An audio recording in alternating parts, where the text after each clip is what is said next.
Ladies and gentlemen, boys and girls, welcome to another installment of Jantmor Interviews. I'm your host, Josh, aka Jantmor, and with me today, I have amazingly talented, legendary voice actor, the original voice for Grimlock, the voice of Kraven the Hunter and Mysterio in the Spider-Man 1994 cartoon, the voice of Odie, and so many other characters. Ladies and gentlemen, can we give a rounding applause for the amazing Gregg Berger?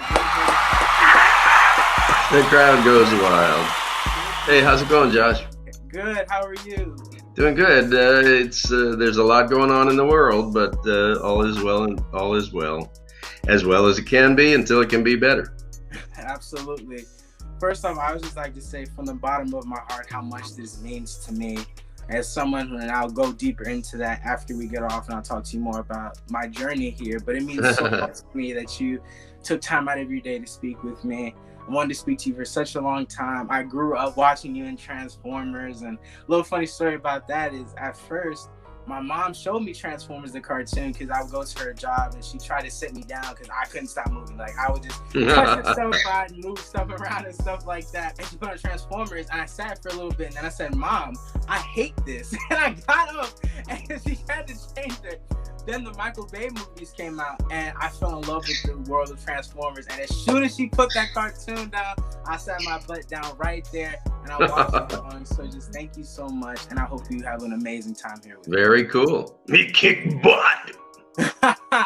So when I was looking into you, a thing that I don't think most people know about you is that you said one time that if you weren't a voice actor, you would be a teacher. Can you talk more about that? Well, my sort of journey in college was I was an English major and was planning to be an English major, and a roommate of mine, still a great friend. I try to keep friends for a lifetime. That's my goal. Encouraged me to come and audition for this thing in the theater department. He said they were going outside the department to finish the casting. And I always went into dialect and character when I told stories, I guess, at the dining room table or whatever, dining hall table. And so I went and I got cast. It was an English dark comedy. And opening night of the play, the head of the theater department said, "What are you doing in the English department?" I said, "Honestly, I don't know. I think I may be a teacher, pre-law. I don't have a strong direction." He said, "Well, don't stop doing that." But he said, "You're exactly the kind of actor that we love to sort of feed and water and help grow." And he said, "Please consider this as an additional path." And I did. And so it was fresh for me then. It's fresh for me now. I ended up with enough credits to graduate with a double major. Study. School's your best chance to get crazy smart, and you'll need all of it. Life is tough.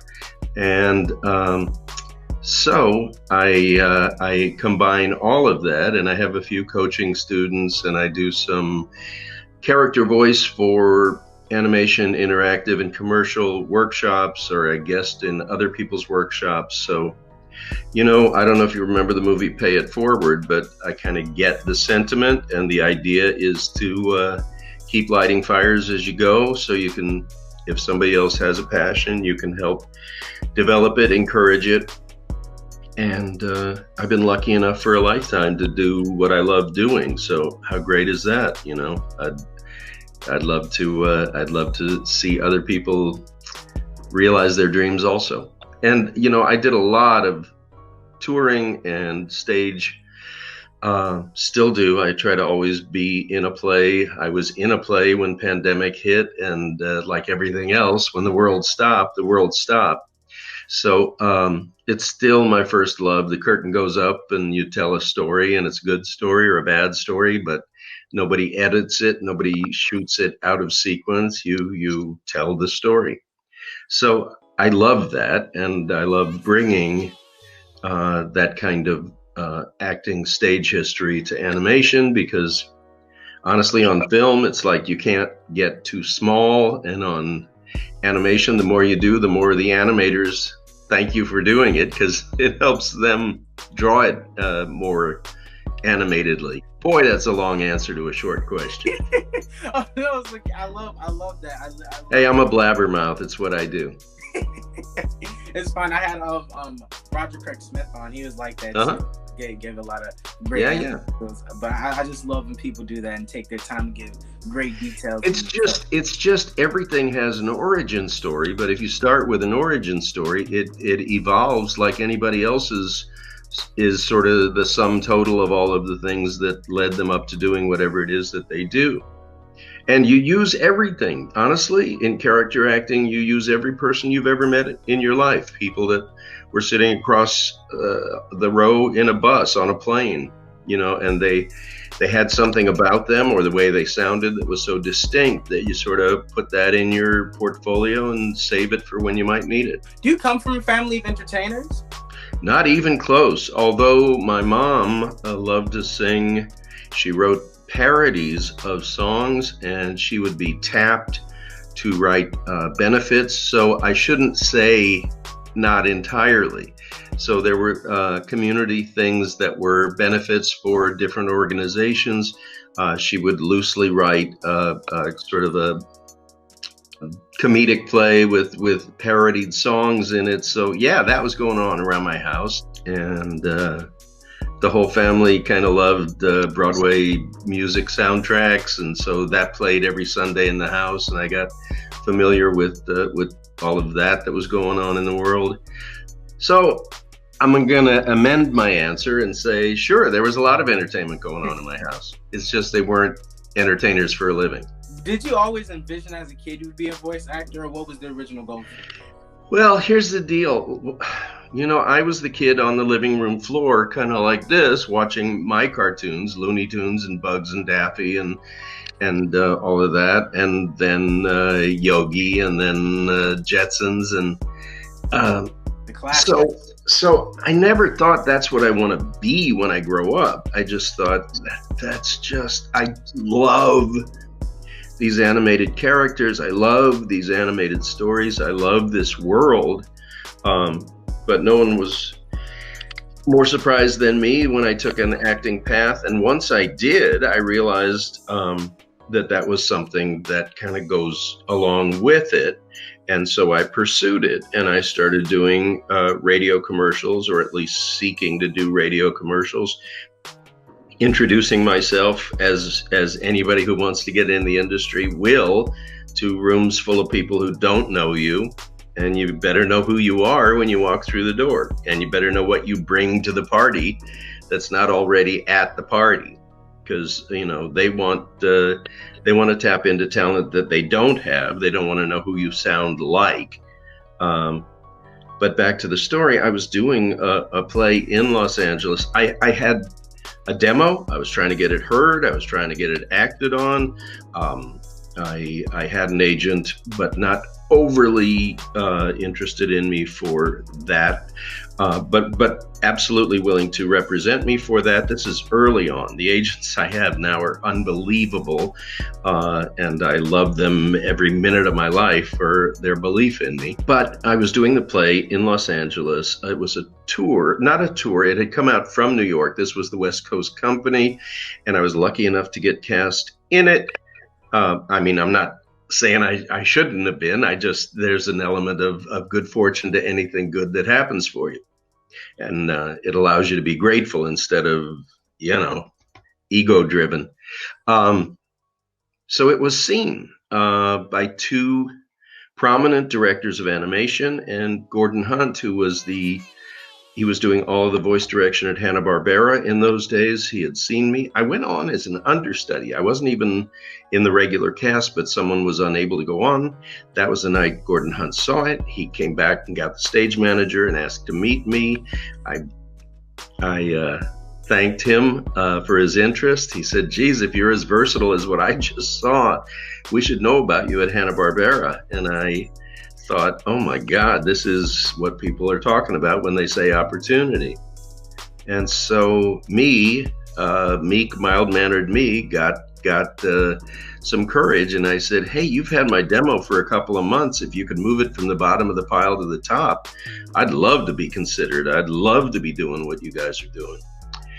And I thought he'll be insulted or he'll laugh. This all went through my mind in a nanosecond. And he started laughing. He said, "My God, you really busted me, huh?" I said, normally I would just shut up and say thank you, but I thought if I just do that, you'll forget the whole experience immediately. Anyway, he called me in. He told the story. He said, "I want you to welcome him." He said, "I think he's one of the new kids. I think he's going to be with us for a long time to come." And he, you know, who gets that in their life?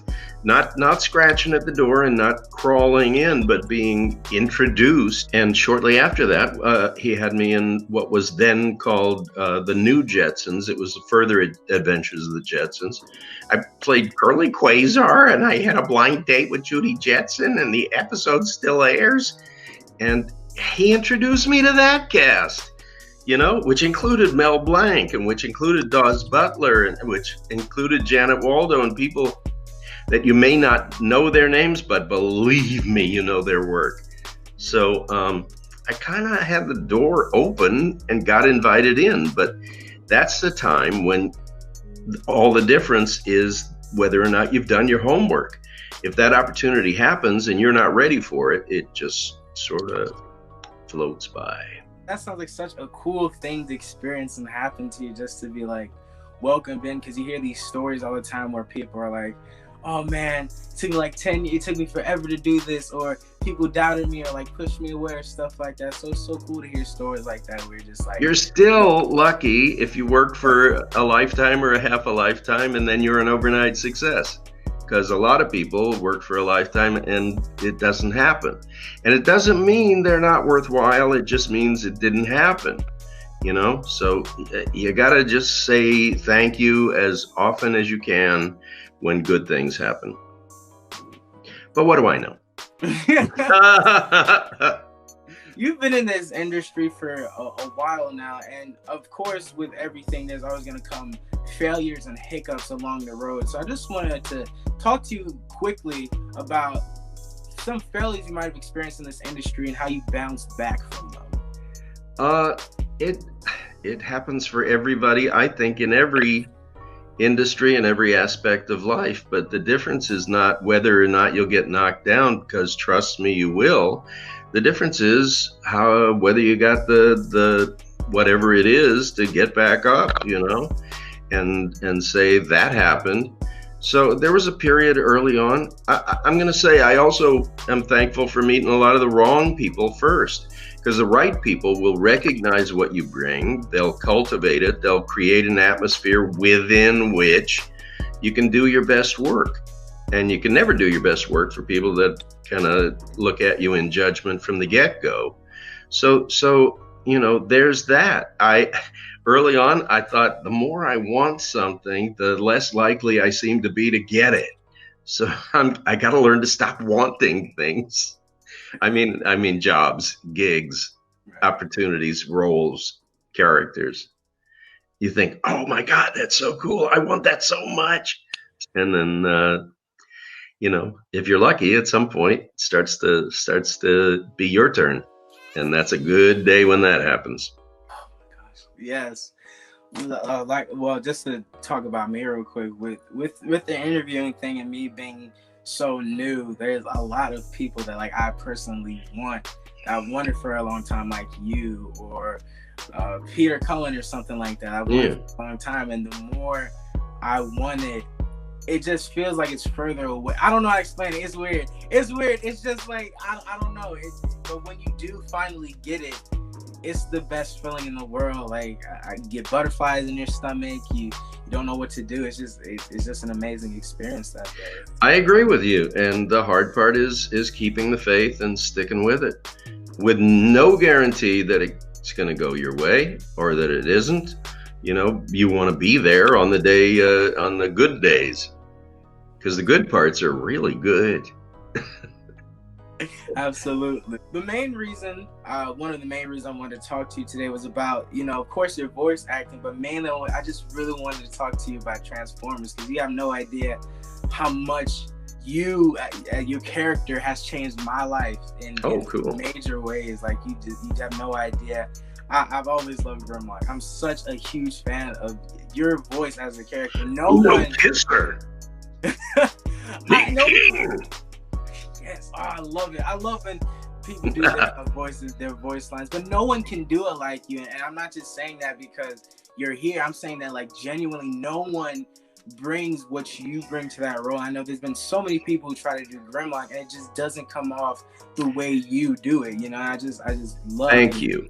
And for all the crazy things that happen in 2020, even in the midst of pandemic, a wonderful thing happened, and I was inducted into the Transformers Hall of Fame. Yes. And that was a great day and a really big honor, and a very small select group of people, you know, including Michael Bay and Steven Spielberg and Peter Cullen and Frank Welker. And, you know, I'm really humbled and empowered by that award.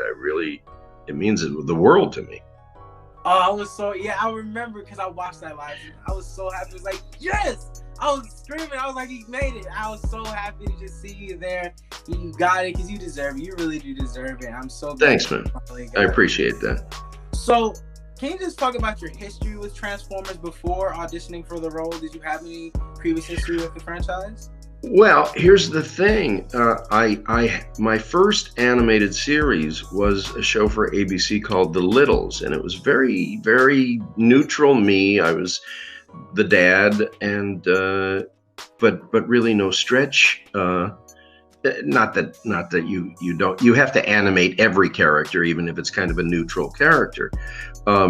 But I was loving that, and this same play that I told you Gordon Hunt saw, Wally Burr, who directed The Littles, saw me in, I think it was the same performance. If not, it was another of the performances where I went on. And he said, holy cow, he said, you know, I thought of you as this, but now I see you can do anything. He said, I'm working on two very big projects, one called G.I. Joe and one called Transformers. He said, I want you to read for both of them. And here's what made Wally great as a casting director or director for his shows is he would put a big table full of scripts, lots of different sides for different characters. And he would say, he wouldn't decide for you. He'd say, choose three that you think show you the best. And so he let you decide what you thought you had the strongest shot at. Well, one of them was Grimlock, and it said, you know, small brain, big muscle, hinged jaw. And I tried to put all that together and give him something. And I got a call from Wally. It was a while later, a week or something.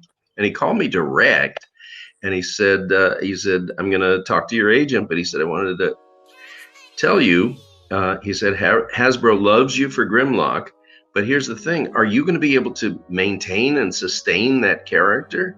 Because it's a throat buster. And I said, put me in, coach. I'll figure it out as I go. You're damn right I'll do it. I'll hit it out of the park.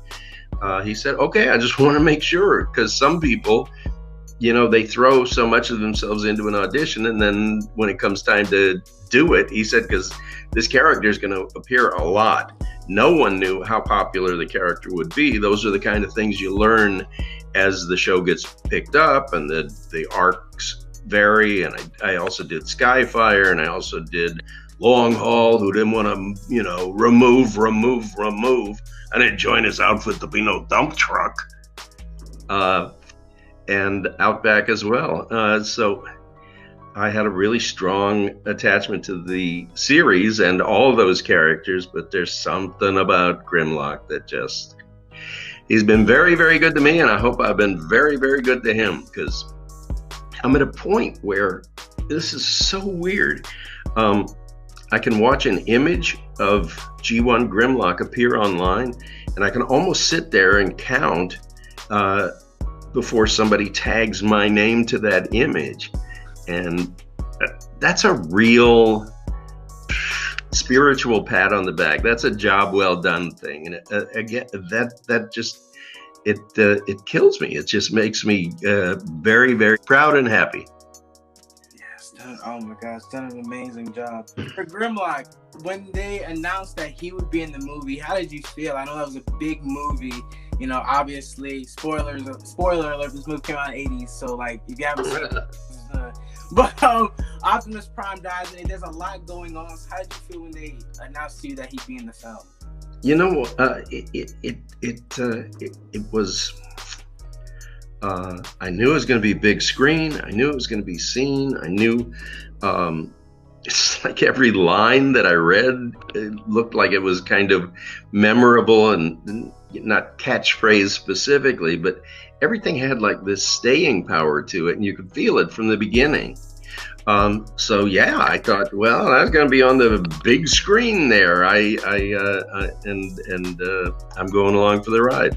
So Judd Nelson became a friend, and Robert Stack was in, and Leonard Nimoy was in, and I was there the day Orson Welles arrived to do Unicron. I mean, it's Hollywood, you know. So it's all good. I like to feel like I was kind of the new kid, and I learned as I had all these opportunities. I was also keep your eyes open, your ears open, and unless it's your turn, kind of keep your mouth shut, except to make sure people know who you are. But you can learn a lot by watching other people, especially early in a career. Maybe somebody will say that about me someday. I'm 100% sure they will. Been in so, like I said, you've been in so much. But to go back to Transformers, how did you guys record that? Because I've always had this image in my mind, and I always talk to voice actors about that, and they always correct me about it. But when I always envision you guys recording, I envision this big giant room, a director in the center, and it's just you guys doing line all in a circle. But some have told me that no, that's not the case. A lot of the times you're in a singular room, the director is there behind the glass, and it's just you. So how did you guys record Transformers? It's become that second way, but in those days, it was a great big room with a great big pane of safety glass. Not sure why they needed safety glass. And then the producer, the writers, and Wally and the engineer were all. He insisted on ensemble recording. We had the mics set up in such a way that it went all the way down the room, and he insisted, rightfully, because look at the longevity and look how things hold up. That anybody in a given scene had to be present for that scene. He didn't want to record people separately. He didn't want it isolated, and he didn't want to make a jigsaw puzzle that the editor had to put together later. He wanted us to go save the universe together, or if you were a Decepticon, to try and take over the universe. So it was both. But whatever it was, you know, those were epic galactic battles, and he wanted. You were going to stay there until he believed the situation and the tension and the character, because G1 is so character driven, and you really delineate characters, and you know who's who and what's what, how they sound, how they behave, what their sense of humor is. And I think that's why it holds up, and that's why I get approached. I get invited to conventions all over the world, or at least I did before pandemic and the world stopped. But that'll happen again, and I've had phenomenal response, you know, all over the U.S. and Australia and the United Kingdom. It's just incredible to me, and I've met people who bring their kids, or in some rare cases their grandkids, and they keep reintroducing G1 to younger and younger audiences over and over again, and it all starts again. There's something about it that has everything to do with everything that was done that seems to grab a new audience whenever a younger audience gets introduced to it. I think that's pretty amazing. I have to say, I'm gonna show my kids G1. I'm definitely, when I get enough money, I'm gonna get the complete box set and the movie, so they can cry like I cried when Optimus. Oh, there you go. At these conventions, I go out with Flint Dille, and I go out with Stan Bush, and I go out. So they want to tap into the music from the films, and Vince DiCola, and they want to tap into the writers and the producer. They're interested in everybody. And we have some really great times at conventions, and the audience, the fandom, is so sincere about just coming to say hi. But honestly, it allows me the chance to say thank you also, sort of one-on-one. I love it. Can't wait until we get to go back to doing conventions. This whole pandemic has just been awful. I still can't believe that we've been in it since March. Like, I remember when everything shut down. Well, let's stay healthy and survive it, because you'll be asked about it for the rest of your life. You know, it's historic and it's history, and you will be able to say I was there. So let's all stay healthy and keep each other healthy. Absolutely. Let's switch over from G1 to the video games. You came back as Grimlock in Transformers Fall of Cybertron, which I didn't. So you're so good as a voice actor. Then I thought it was someone else doing the voice of Grimlock. I thought they got another guy, but it was you.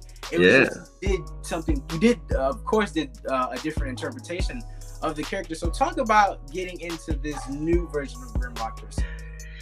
Well, I got asked to a meeting with Matt Teager, who was the kind of conceived it and directed it, but he told me all of the changes in story that required approvals, because they were kind of changing canon, and they gave Grimlock a reason for kind of being restricted in his thinking the way he was. They created a new relationship with Shockwave.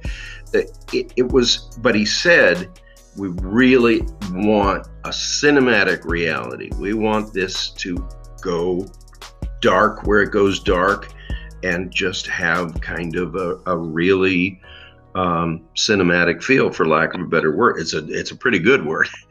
And we went there, and so I wrapped my tonsils around that. But we talked about everything, and there were the whys and wherefores, and I think it was really something to be proud of for everyone involved, including me. I feel really good about that work.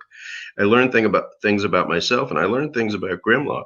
How come you didn't come back for War of Cybertron? Because I know he was in it, but they used Crispin Freeman instead. So what happened there? Well, I only go where I'm invited, and somebody had a different idea for 5 minutes, and thankfully, I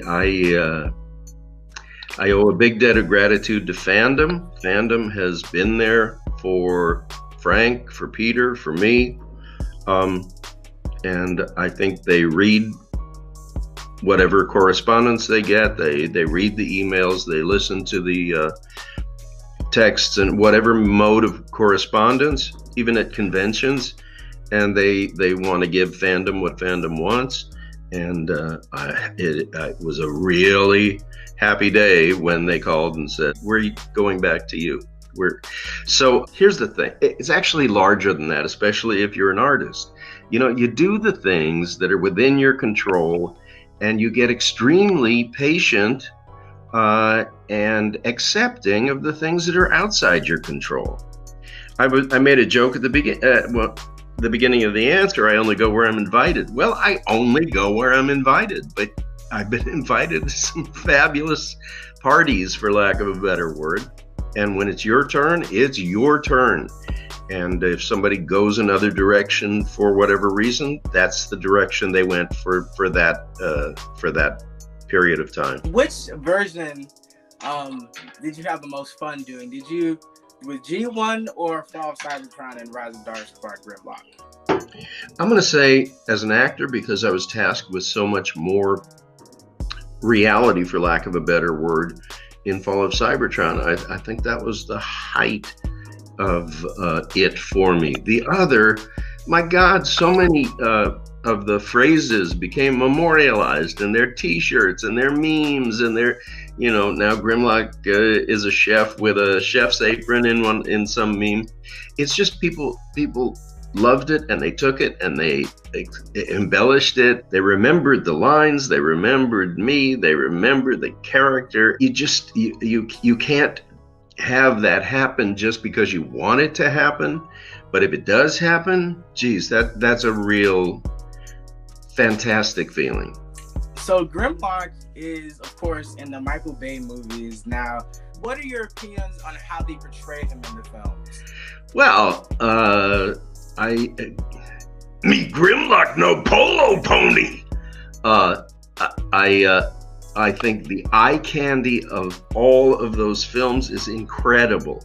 The cinematic opening and unfolding and a gigantor depiction of all the Transformers is phenomenal for the eye. I said before, all of the animated efforts have been so character driven, and I have less of a sense of character. I enjoy watching the movies, but I would say critically, if I were being critical, they're definitely movies about humans more than they're movies about robots. Okay. He didn't get a ton of screen time. Me and my friends were talking No. about it. Yeah, we're big fans of Grimlock. I'm the biggest Dinobot fan. Like, don't test me on my knowledge. Like, I know about my Grimlock, and when I saw him in the film the first time, I don't want to say it to like be negative, but I was just disappointed would be the word, because I really wanted to see more from, like, I've been a fan of Grimlock since I was a little boy, and I've wanted to see him on the big screen for such a long time. And when they finally showed him, and it just felt off. Like, he didn't. A lot of people say the same thing, and all the sounds were just synthesized. So who knows what the future may bring? Right, that's what I'm hoping for. Because not me. Obviously, I don't know. Obviously, I can't even see around the next corner. I'm too busy living in the present. Right. Obviously, they did the Bumblebee movie. I don't know if you saw that one, but saw it. I loved it. Yeah, it was amazing. And the opening cinematic was on Cybertron, and they're all in their G1 of forms. So I hope that I couldn't help but notice. Yes, and I hope that the sequel finds a way to bring in the Dinobots and bring you in, because, like you said, the fandom is powerful. So pretty sure I could get that done for you. So. Yeah, keep those cards and letters coming in. Absolutely. Where do you hope they take Grimlock next for the future of this character? Who's to say? I again, through conventions, I became friends with a lot of the IDW animators of the strips and the books, and Simon Furman, who's one of the notable creative forces in that arena. He said there was actually a time when Grimlock was super intelligent, and they had an Ask Grimlock column, like when Grimlock gets his new brain, only that all of the sort of less smart things were by choice, not by necessity. So here they gave me a new brain. I did that. I had the good sense to give it to Computron. I can't say where I would like it to go, because it's too much fun finding out enterprise by enterprise where they want it to go. I like being tasked with trying to make that seem true and authentic and genuine. That's what I like. That's what lights up my sensors. I can't wait to see what they do with Grimlock next. Here's hoping. Yeah. So let's talk about Spider-Man. Now, you've been, man, real quick, before I ask the question, I didn't know how much you were in until I looked it up, and that's really cool to me. When I look into voice actors, and I realize that they've been with me since I was a little kid, because I remember watching Spider-Man 1994 with my grandmother. There was like a block that Disney used to do. Sadly, they don't do it anymore because everything's like streaming, but it used to be a block of time where there were like Marvel cartoons. I'd sit down and watch Spider-Man and Incredible Hulk and Fantastic Four just with my grandmother. I love those times. But for Kraven the Hunter, how'd you get down that voice? Because you're one of my favorite Kraven the Hunter voice actors. How'd you get that voice down? First of all, in those days, that Spider-Man, that series, Stan Lee said that was the closest, in his opinion, to what he was putting in the books and strips. He was very pleased with that series. Kraven the Hunter, I mean, you start with the breakdown and you realize that the most difficult prey is man. And if you want Spider-Man mounted on the wall as a trophy, that makes him a super hunter. So that's where I went. I just came from the breakdown, and I'm very facile with dialects. And so I saw that big fur coat and I thought, oh, he's so burly and he really wants that catch. So I was driven by the hunter in him. But I was also Mysterio, Quentin Beck, master of special effects and treachery. So, and he's got two incarnations. He's that Quentin Beck, but then he's the bubblehead. So you're acting through a bubble. He's a real arch nemesis for Spider-Man. He's evil, but he's also smart, like super smart, tactical, strategic. So when I take all those things in and swirl them around, there's a point at which you just sort of trust your acting chops and open your mouth and find out what comes out, and hopefully it exceeds everybody's expectations, which I really think it did. Oh, yes, you did an amazing job. Have you seen Spider-Man Far From Home? Because that was the first time we saw Mysterio on the big screen. Yeah, Far From Home I have not seen yet. I wanted to see it when it first came out. I missed it, and then I sort of forgot to catch up on it. But yeah, I'd like to see how that gets played out. Diego did a good job. He did a really good job. He's a fantastic actor. I love to watch him. Yes, he really brought that what you described Mysterio as to the big screen. So I think he did a good job as Mysterio.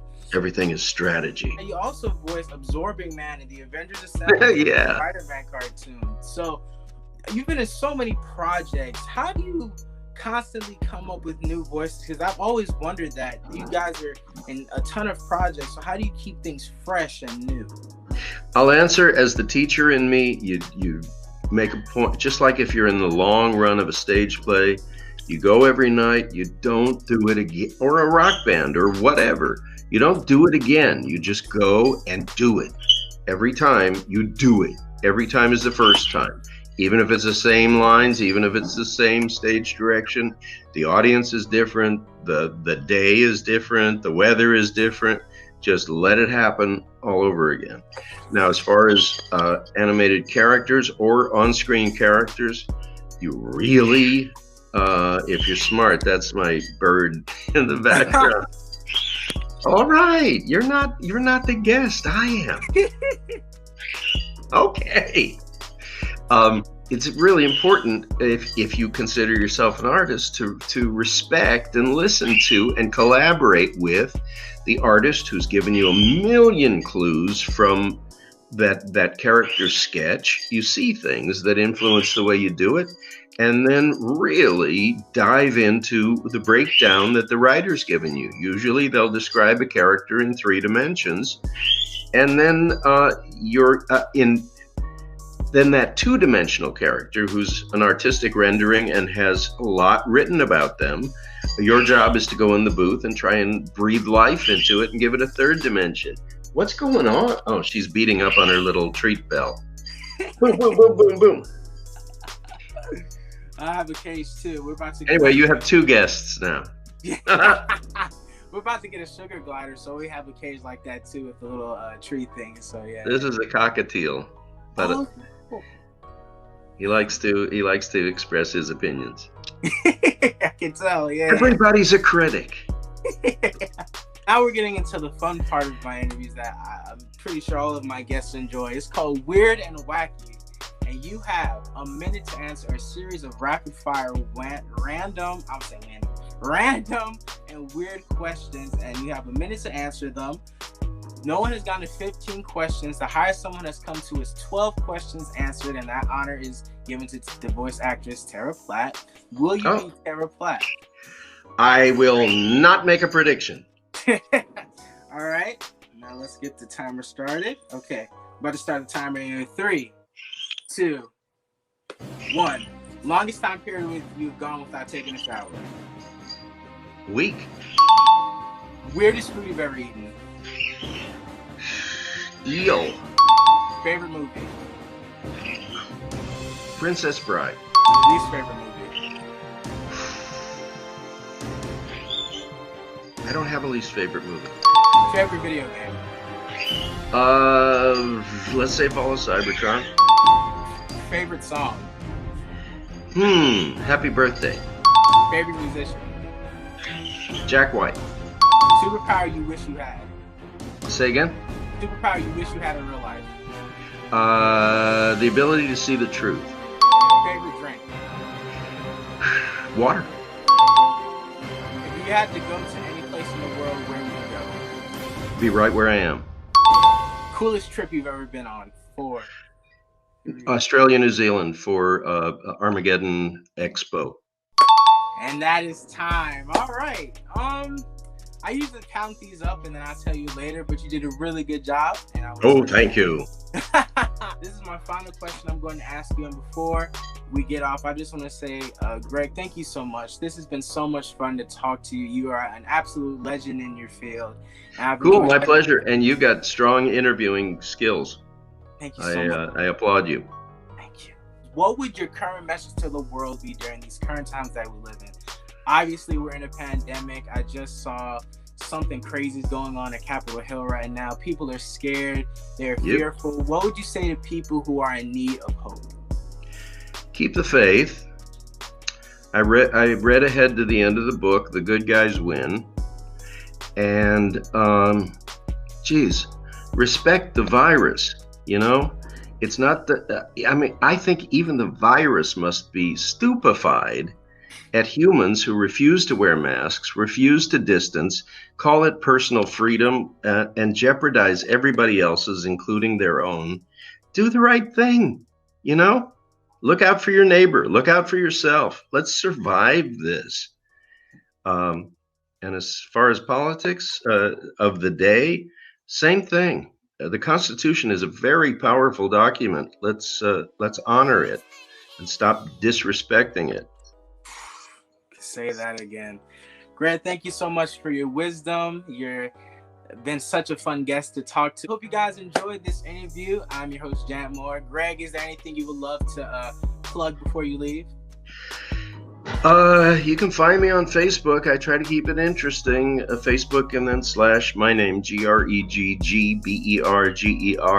The play that I'm in Los Angeles is not closed, but it, like everything else, stopped when the world kind of stopped. That may be coming back. There's projects in the offing. You'll know about them when it's time to know about them. And life is good. Life is challenging, but life is good. All right, guys, I'll see you on my next interview. Oh, I forgot to say this in the beginning, but this was my first interview of 2021, and I really hope you guys enjoyed it. I'm really hoping to go big this year, hoping to interview 70 people by the end of 2021, and I will see you guys then. Have a great day. Happy New Cheer.